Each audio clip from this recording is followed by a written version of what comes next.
मिथुन राशि में मंगल का गोचर होने जा रहा है। अब अगले कुछ दिनों में आपकी एक गलती आपके ऊपर भारी पड़ सकती है। लेकिन अगर आपने मंगल के इस गोचर को सही समय पर समझ लिया तो यही समय आपको बड़ी सफलता भी दिला सकती है। तो नक्षत्र नामा में आप सबका स्वागत है। अगर आपने इसे सब्सक्राइब नहीं किया तो यही सही समय है, सब्सक्राइब कर ले, क्योंकि मंगल अब मिथुन राशि में प्रवेश कर रहे हैं। आइए जानते हैं आपकी राशि पर इसका क्या प्रभाव होगा। सबसे पहले मंगल जो कि साहस, ऊर्जा, भूमि, पराक्रम, करियर और संघर्ष का कारक ग्रह है, वहीं मिथुन राशि बुद्धि, संवाद, व्यापार, निर्णय क्षमता और प्रतिनिधि का कारकत्व रखता है। जब मंगल जैसी तेज ऊर्जा ग्रह मिथुन राशि जो कि वायु तत्व की राशि है में प्रवेश करते हैं, तब जीवन की गति थोड़ी तेज हो जाती है। तो आइए समझते हैं मेष राशि से लेकर के मिथुन राशि तक इस वीडियो में कि आपके जीवन पर इस गोचर का क्या प्रभाव रहने वाला है।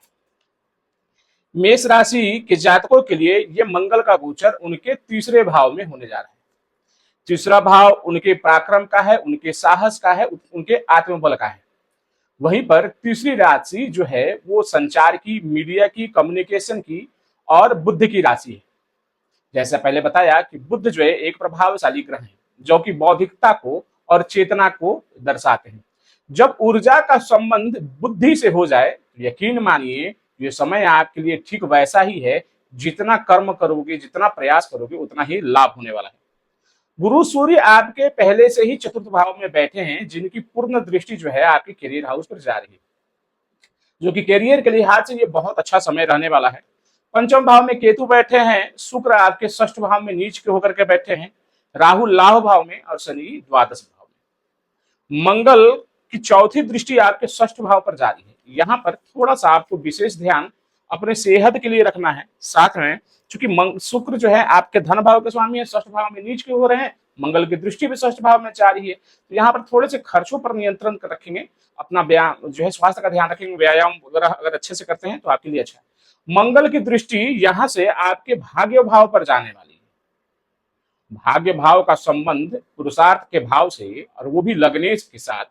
यकीन मानिए मैंने जो कहा वो अभी भी उस पर तटस्थ हूं। जितना प्रयास करेंगे, जितना मेहनत करेंगे, आपको उतना ही लाभ होगा। अब मेहनत किस तरह से? मेहनत संवाद से, मेहनत किसी प्रोजेक्ट के इनिशिएटिव से, किसी भी प्रकार का प्रयास आपके करियर के लिए बहुत अच्छा सिद्ध रहने वाला है। छोटी यात्राओं का भी घर है। अगर करियर को लेकर के अगर आप छोटी यात्राएं भी आप करने जा रहे हैं तो ये समय भी आपके लिए बहुत अच्छा रहने वाला है।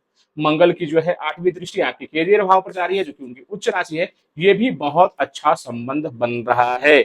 आपके मेष राशि वालों के जातकों के पत्रिका में मंगल का ये गोचर तीसरे भाव में बहुत शुभ है, क्योंकि मंगल तीसरे भाव के कारक माने जाते हैं। केवल थोड़ा सा ध्यान रखना है अपनी सेहत का और साथ में अपने खर्चों का।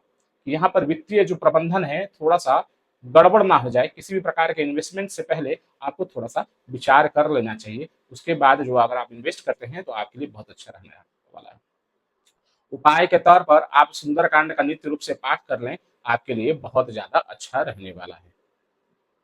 अब अगले राशि जो कि वृषभ राशि है, वृषभ राशि के बारे में चर्चा करेंगे कि जहां पर मंगल उनके दूसरे भाव में गोचर करने जा रहे हैं। अभी तक मंगल उनके लग्न भाव में विराजमान है।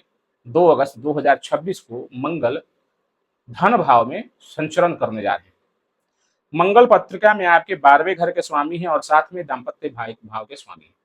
12वें घर का स्वामी जब धन भाव से संबंध बनाता है तो यहाँ पर जो जमा पूंजी है उसमें थोड़े से जो है ना वो खर्च होने वाली स्थिति बन जाती है, क्योंकि ये व्यय भाव के स्वामी है, धन भाव से संबंध बन रहा है, तो यहाँ पर धन का व्यय होगा, कहीं पर निवेश हो सकता है।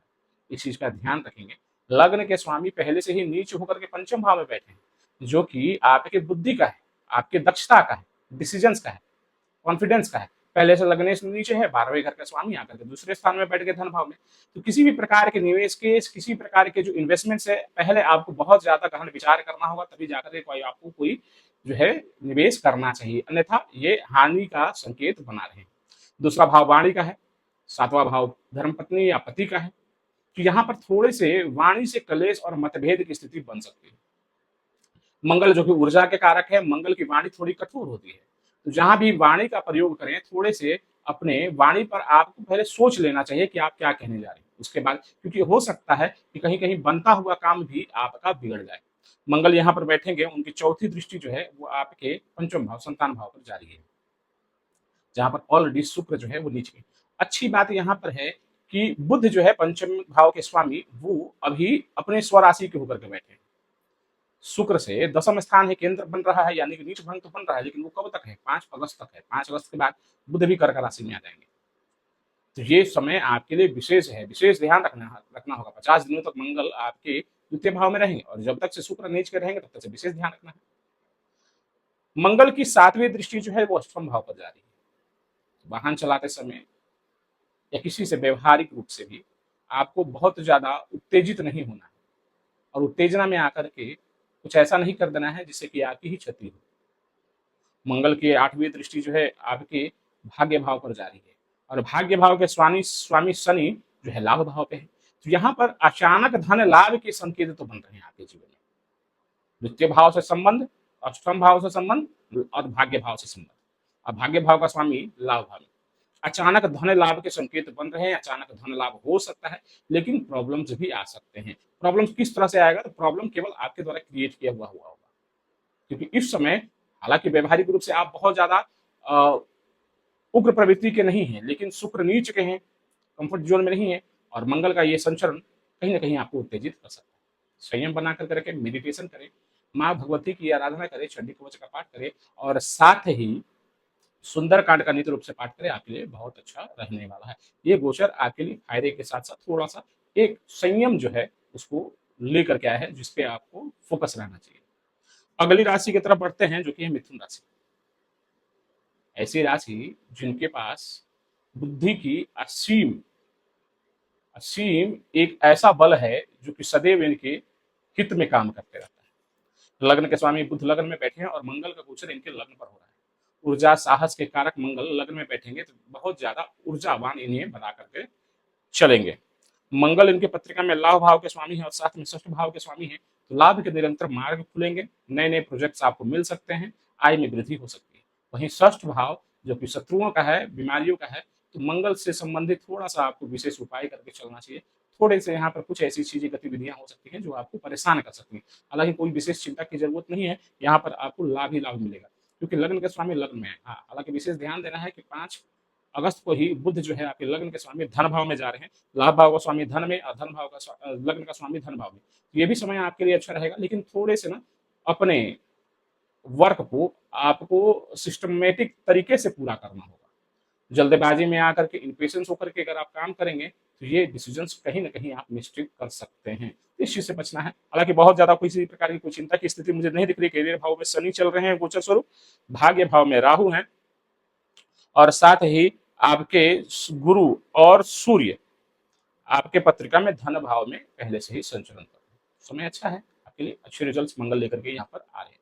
केवल जरूरत किस चीज की है? पेशेंस की, और थोड़े से बेफिजूल के बहस की। तो मंगल का उपाय कीजिए आप, विष्णु सहस्त्र नाम का पाठ करें, और साथ में सुंदरकांड का आप पाठ करते हैं तो आपके लिए ये गोचर बहुत अच्छा, मिथुन राशि के लिए खासकर कहूंगा, ये गोचर बहुत अच्छा रहने वाला है। अब कर्क, सिंह और कन्या राशि के लिए आप हमारे नेक्स्ट पार्ट को देख सकते हैं।